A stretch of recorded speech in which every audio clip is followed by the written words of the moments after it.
नमस्कार। आज विश्व आदिवासी दिवस है और विश्व आदिवासी दिवस कई दिनों से मनाया जा रहा है। इस बार का जो उद्देश्य है वो यही है कि no one should leave behind, कोई पीछे ना छूटे। हमारे साथ संजय बसु मलिक हैं।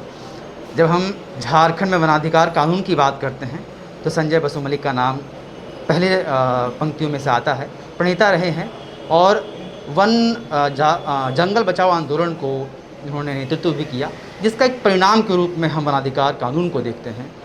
आदिवासी मसलों पर, उनके संघर्षों को लेकर, तमाम चीज़ों पर, इनकी जानकारियों को, इनके अनुभवों को आज हम इनसे जानेंगे और समझेंगे कि विश्व आदिवासी दिवस जो मनाया जा रहा है, इसके उद्देश्य में झारखंड कहाँ तक पहुँच पाया है, वो कौन सी चीज़ें हैं जो अभी भी करनी बाकी है।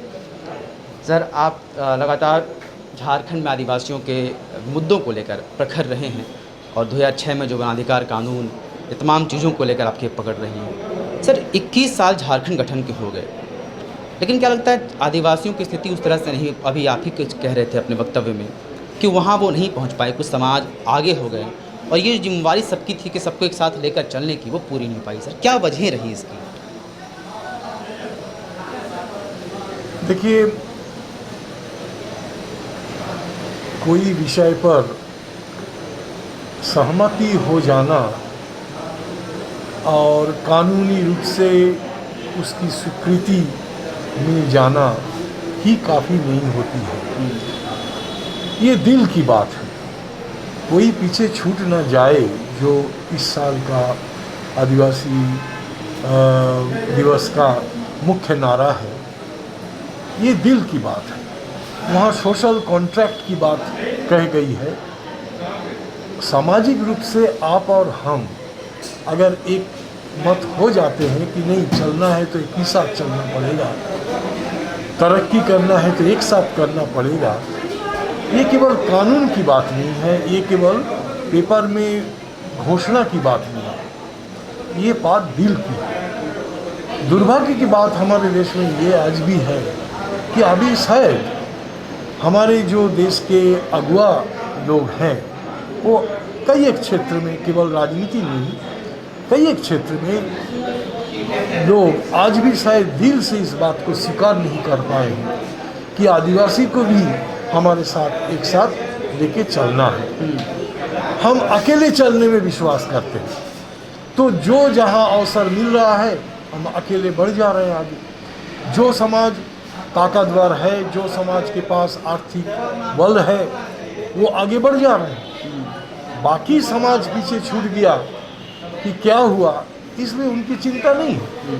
तो इसीलिए असमानता, विषमता समाज में बढ़ते जा रहा है। झारखंड में भी आप देख लीजिए, आदिवासी समाज एक समय यहाँ पर प्रभावी एक समाज हुआ करता था।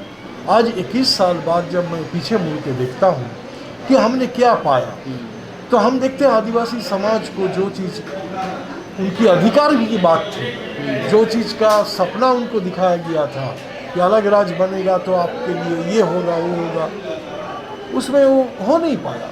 वो आज भी पीछे पड़े हुए हैं। पीछे पड़े हुए इन द सेंस कि आज भी पीछे ही रह गए। हाँ। तो झारखंड में जब हम समस्याओं की बात करते हैं, चाहे वो पलायन हो, विस्थापन हो, गरीबी हो, भुखमरी हो, हंगर डेथ कई हुए हैं झारखंड में, ये सभी समस्याएं सर आदिवासी समाज के आसपास ही केंद्रित मिलती हैं। विस्थापन की समस्या थोड़ी आदिवासी समाज में ही है, यहाँ तक कि मानव तस्करी जो सबसे बड़ी समस्या है वो भी आदिवासियों में ही है। ऐसे में क्या पॉलिटिकल रीज़न नहीं रहा है, क्या राजनीतिक इच्छा शक्ति कमी रही है कि ये चीज़ें ठीक नहीं हो सकी? जिम्मेवारी तो उन्हीं की थी, या क्या लगता है आपको? नहीं, देखिए, झारखंड आंदोलन से जो राजनीति का उदय हुआ, जो राजनीति आप कह सकते हैं कि आदिवासी केंद्रिक रहा झारखंड आंदोलन के समय, वो राजनीति से आज का झारखंड की राजनीति अलग हो गया है। अब जो राजनीति हावी है वहाँ आदिवासी केंद्र में नहीं है।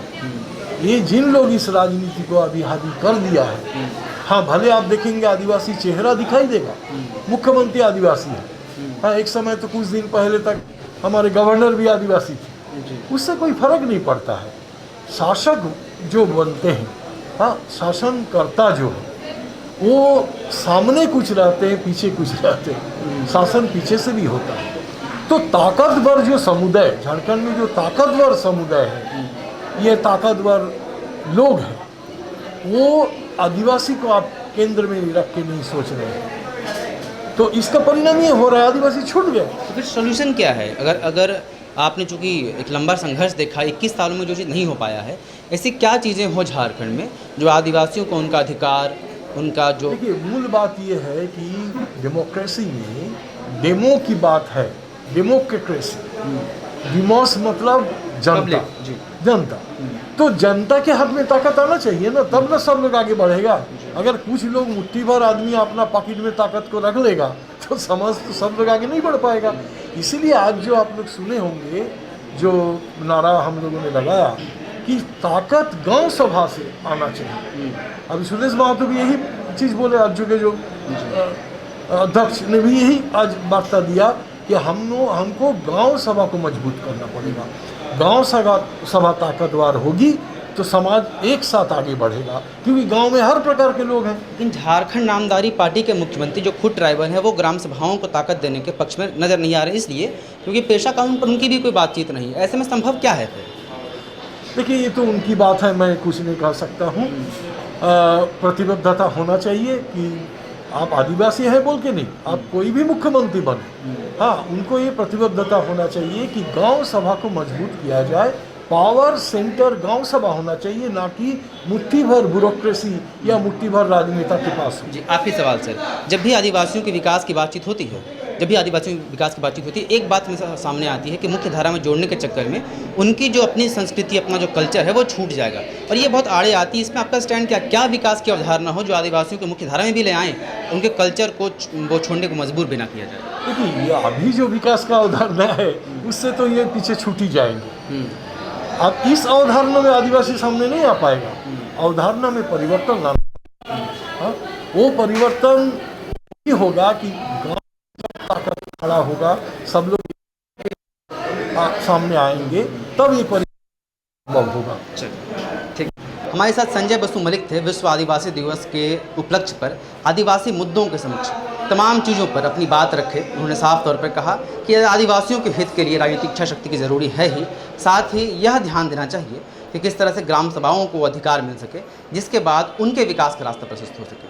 आप देख रहे हैं द फॉलोअप, अपने सहयोगी तरुण के साथ में विवेक। नमस्कार। विवेकानंद विद्या मंदिर स्कूल एक CBSE affiliated English medium coed school है। हम शिक्षा के साथ संस्कार देते हैं। thefollowup.in. Like, share, and subscribe. www.thefollowup.in